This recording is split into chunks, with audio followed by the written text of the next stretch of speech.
ser imagem e semelhança de Deus, fala da nossa profunda e eterna necessidade dele. Repito, nossa profunda e eterna necessidade de Deus. Queridos, é fato que o homem carrega consigo algumas necessidades. Por exemplo, nós temos uma necessidade fisiológica, nós temos a necessidade social e nós temos necessidades emocionais. Deixa eu explicar cada uma dessas necessidades. São necessidades inatas, são necessidades naturais do ser humano.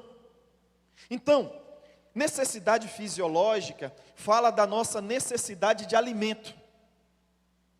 Nossa necessidade de alimento sólido ou líquido. Nós também temos a necessidade social, que é a nossa necessidade de gente.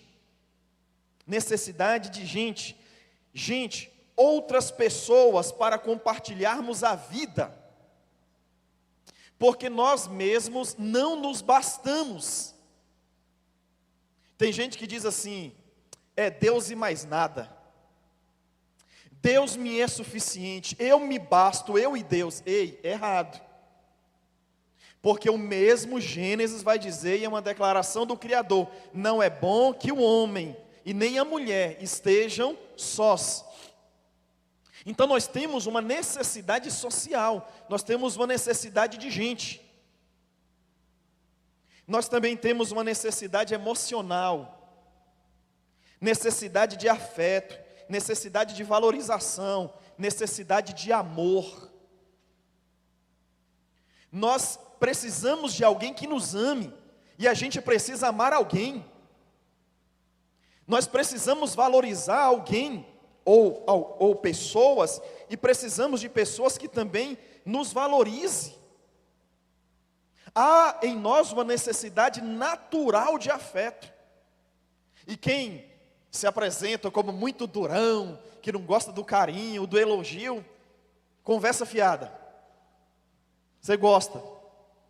É porque talvez aí na sua formação, você teve uma dificuldadezinha, né? Talvez aí lá na infância, mas no fundo, todo mundo quer afeto. E quando não recebemos, a maioria das vezes, a gente sente que falta alguma coisa. Então, irmã, esse maridão aí que às vezes é meio durão, no fundo, ele quer sim os cuidados, o afeto, e às vezes é apenas uma resistência aparente, mas que lá no íntimo há uma carência, há um homem carente, há uma mulher carente de afeto. Então são as nossas necessidades inatas, são as nossas necessidades naturais. E aí assim como essas, há também em nós uma eterna e profunda necessidade de Deus. Deus nos criou com uma necessidade fisiológica. O homem tem que comer, a mulher tem que beber, o ser humano tem que se alimentar. Assim como Deus nos criou com essa necessidade fisiológica, com essa necessidade emocional e com essa necessidade social, o Senhor também nos criou com uma necessidade dEle. Você está entendendo isso? Deus nos criou com uma necessidade dEle mesmo. Deus nos criou com uma necessidade transcendente. Deus nos criou para sermos pessoas necessitadas dEle. Deus nos criou para ter sede e fome dEle. É por isso que na Bíblia Ele se apresenta como pão da vida e como água da vida. Deus nos cria com a necessidade dEle mesmo, meus irmãos. Assim como o corpo depende de água, o ser humano depende de Deus. Deus nos fez para Ele. Deus nos fez para Ele. E aí eu quero citar aqui uma fala de um grande filósofo e teólogo da igreja, o Agostinho. Para os católicos, o Santo Agostinho, que viveu no século V. E ele vai dizer assim: no seu livro Confissões: porque tu nos fizeste para ti, e o nosso coração permanecerá inquieto, enquanto não repousar em ti. O nosso coração permanecerá inquieto, angustiado, insatisfeito, enquanto ele não encontrar repouso em ti. O que Agostinho estava querendo dizer? Ele estava dizendo: o coração humano só terá repouso quando se encontrar com a sua origem. Qual é a nossa origem? Qual é a nossa origem? A nossa origem é Deus. Agostinho está dizendo: o coração humano só encontrará repouso quando encontrar com a sua origem, que é Deus. Irmãos, sabe aquela misteriosa insatisfação existencial que a gente não sabe explicar? Não sei se alguém aqui já passou por isso. Uma insatisfação existencial que a gente fala: meu Deus, qual é a causa disso? Sabe aquela misteriosa falta de algo que a gente não sabe explicar, mesmo tendo tudo ou o suficiente? Meu Deus, um marido, uma esposa maravilhosa, filhos, casa, um carro, gente, um trabalho bom, mas há aqui uma sensação que está faltando alguma coisa.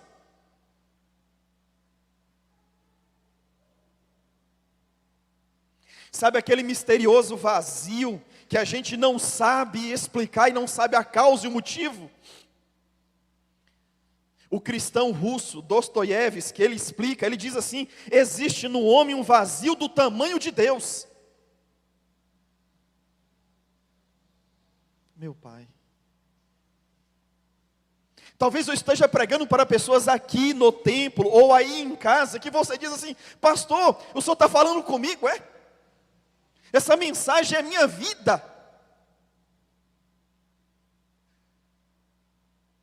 Eu sou tomada, pastor, de uma profunda insatisfação existencial. A vida para mim, ela perde o colorido numa instantaneidade tão grande. Pastor, eu tenho tudo. Eu tenho tudo que é necessário para uma vida boa. Mas há em mim uma sensação que ainda falta alguma coisa, e eu acho que é aquilo, e quando eu alcanço aquilo já não me satisfaz mais com poucos dias, e de repente eu acho: não, eu estou precisando de tal coisa, e eu vou e conquisto aquilo, e quando eu conquisto aquilo, com um mês, eu já me chateio de novo, e o vazio, e a cor pela vida fica cinza, as coisas vão ficando escuras, a vida perde o brilho, e eu estou sempre em busca de uma coisa nova e diferente. E quando eu alcanço aquilo, eu percebo que aquilo não é suficiente para me preencher. E aí, pastor, eu sou tomado de depressão. Eu sou tomado, talvez não de uma depressão, mas eu começo a vivenciar as ameaças dela.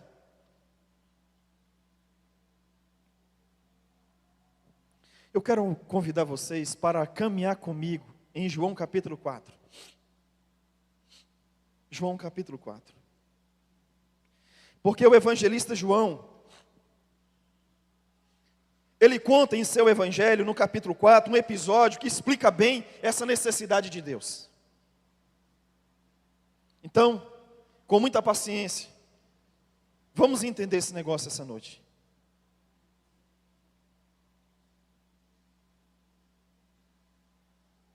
Evangelho de João capítulo 4, a história começa assim. Eu vou ler, vou fazer algumas pausas e a gente vai entender o texto.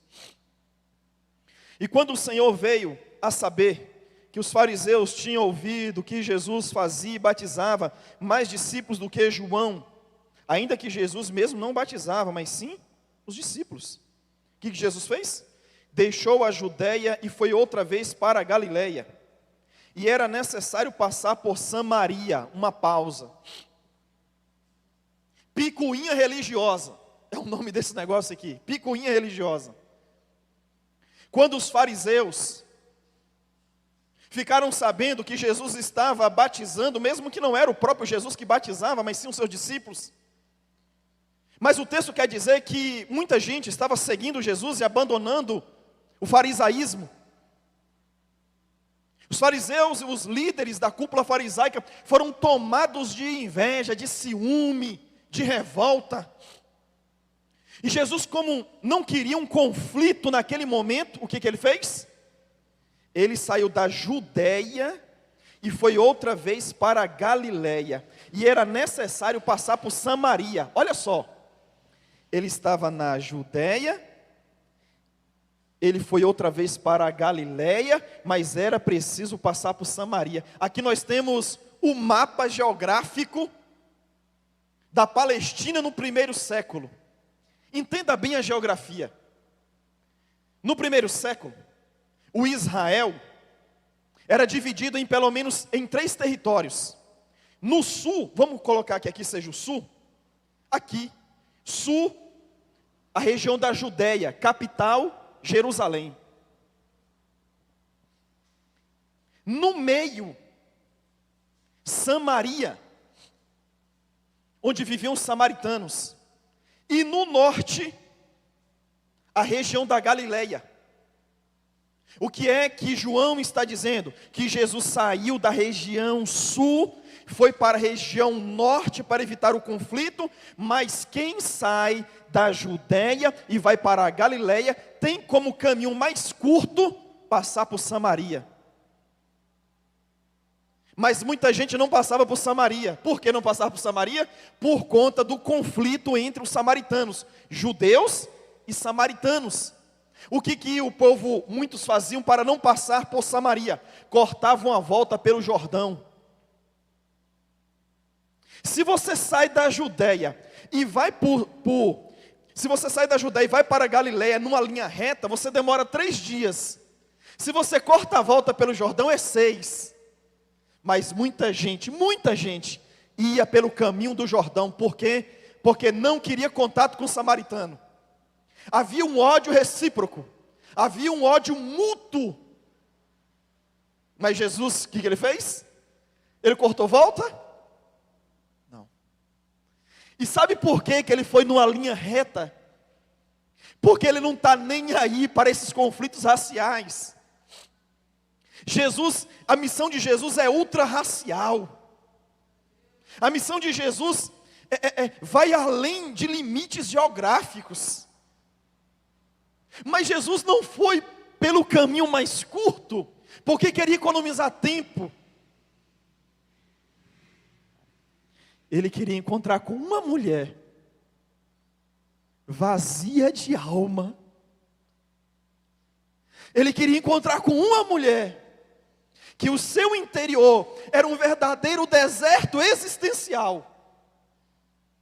Ele foi direto, ele não cortou volta, porque ele queria encontrar com uma pessoa que a vida toda foi vida de desilusão amorosa, e agora ela de fato iria encontrar com um homem que iria preencher todo o seu vazio.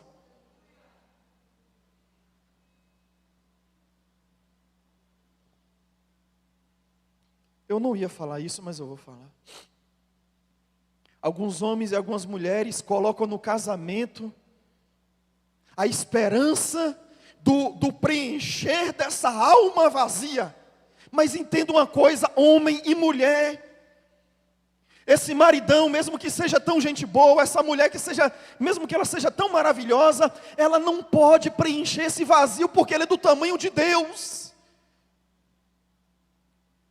É do tamanho de Deus. O marido vai te fazer bem, essa esposa vai te fazer bem, mas não atribua a ele uma missão, ou uma competência, ou algo que ele não pode oferecer a você.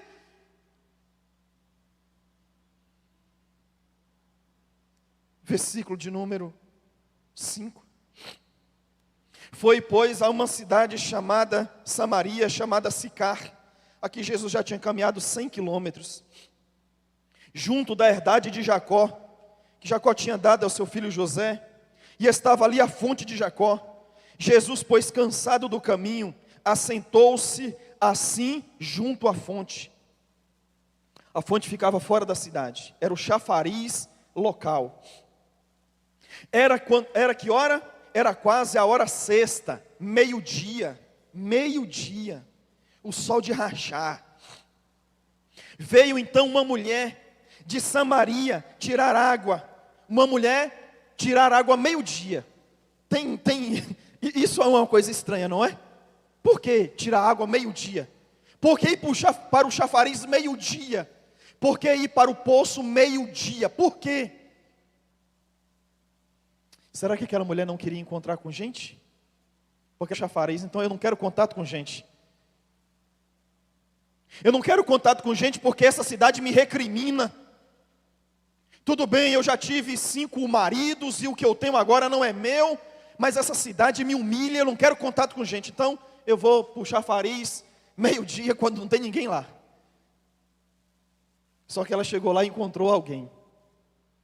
Um judeu, sentado, cansado da viagem. Seus discípulos haviam entrado na cidade para comprar alimento e Jesus ficou ali. E alguém deve ter pensado, meu Deus, Jesus, o sol quente desse jeito, o sol vai ficar aí, não tem sombra nenhuma. E Jesus sabia o propósito dele naquele local, naquela hora. E então, quando o judeu desprovido de preconceito, mas com o coração tomado de amor, encontra-se com aquela mulher, bom dia ou boa tarde, Jesus diz, dai-me de beber. Deixa eu te falar uma coisa aqui. Quando Jesus pede água àquela mulher, na verdade ele não queria matar a sede dele. Ele queria matar a sede dela.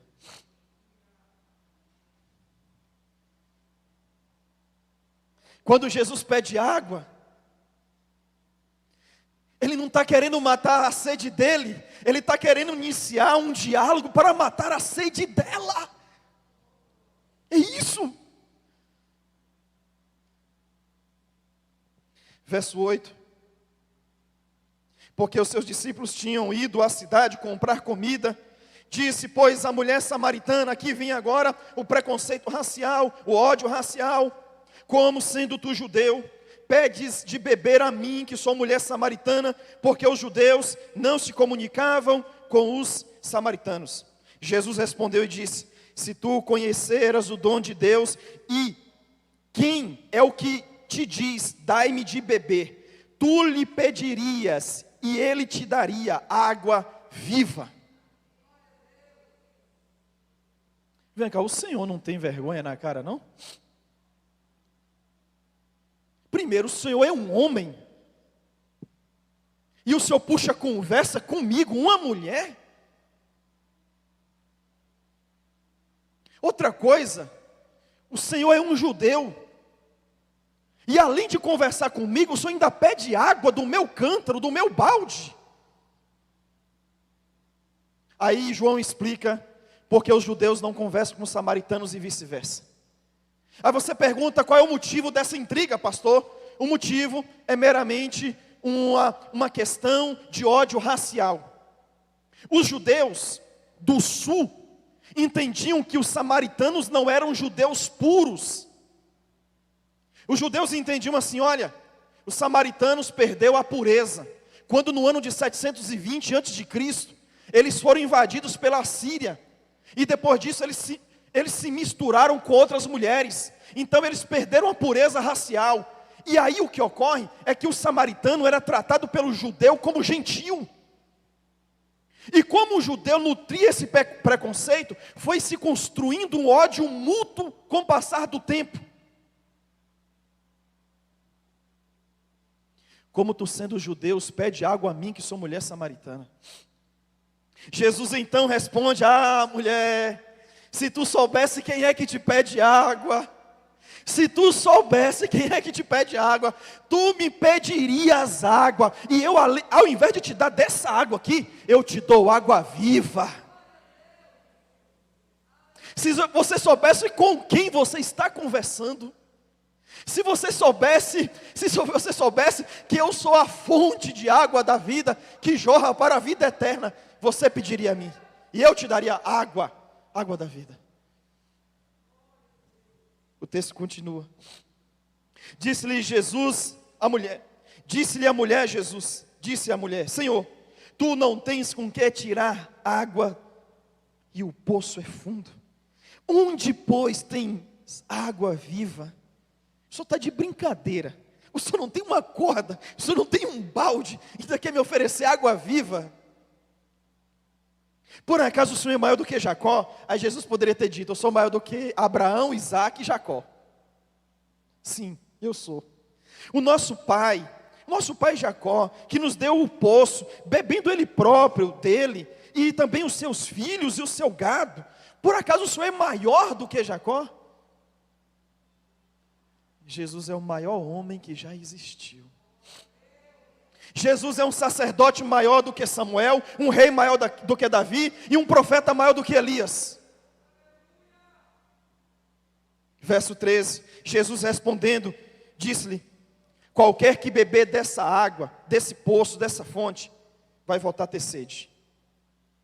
Mas aquele que beber da água que eu lhe der, nunca terá sede, porque a água que eu dou fará nessa pessoa uma fonte interior que jorra para a vida eterna.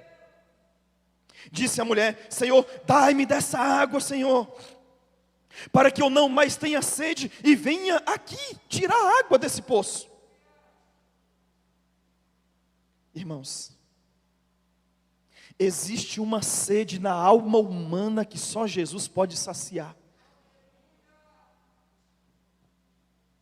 A água que eu dou, mulher, não é essa água que você precisa rotineiramente fazer uso dela.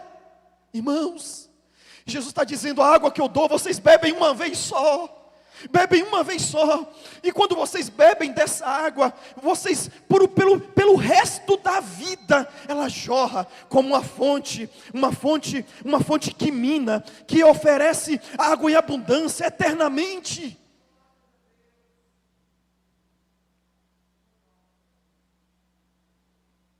Havia um deserto no interior daquela mulher.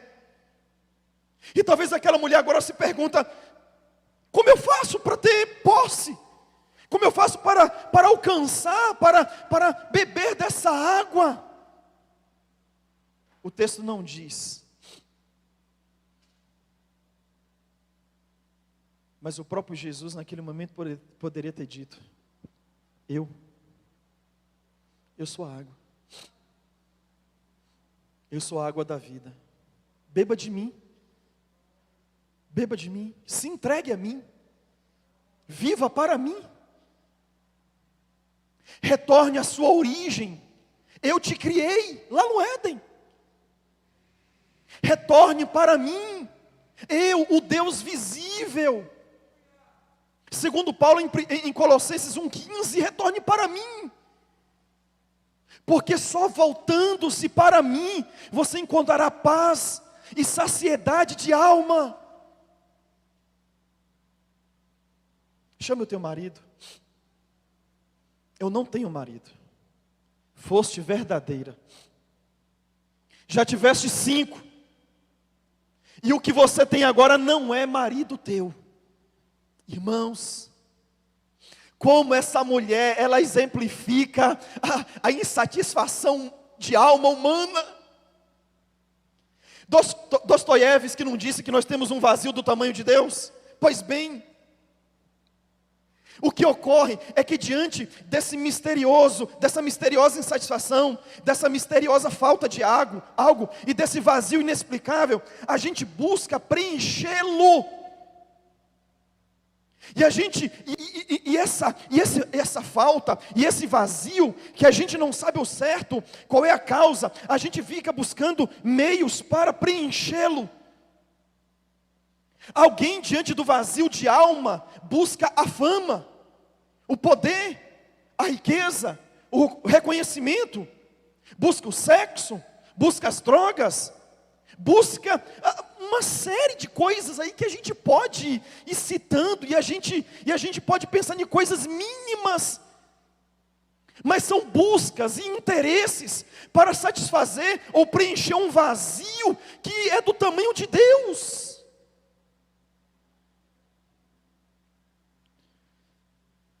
Aquela mulher, ela é um exemplo dessa nossa busca incansável por coisas que não vão resolver a nossa crise existencial. Ela buscou no sexo, ela buscou nos relacionamentos, ela buscou no marido, nos homens. O primeiro, o segundo, o terceiro, o quarto, o quinto, e a mulher continuava vazia, continuava insatisfeita, e ela ia buscando nisso, o seu preenchimento de alma em nada.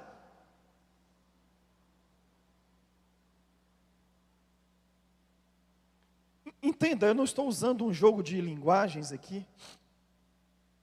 Nenhum daqueles 6 homens conseguiram satisfazer aquela mulher, existencialmente. Agora ela encontrou com um homem, capaz de sim, satisfazê-la de forma eterna, satisfazê-la de forma existencial, preenchendo o seu vazio. O vazio daquela mulher era do tamanho de Jesus. Vejo que tu és profeta. E naquele momento surge esse anseio da alma daquela mulher: Senhor, eu quero adorar, eu quero me entregar de verdade, porque eu entendi, eu preciso me voltar para Deus, eu preciso me voltar para o Deus de Israel, para o Criador. Onde eu devo adorar? É aqui no Monte Gerizim, ou em Jerusalém? Não, a verdadeira adoração não depende de uma geografia, depende de um coração que adora em espírito e em verdade. Nós temos um vazio do tamanho de Deus. Não busque satisfazer um vazio com realidades deste mundo. Sabe por quê? Porque C.S. Lewis diz que o nosso vazio não encontrará satisfação ou preenchimento neste mundo, porque esse vazio foi feito para ser preenchido pelo outro mundo.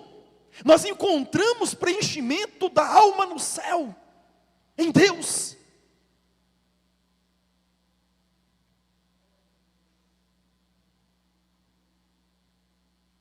Que Deus te abençoe.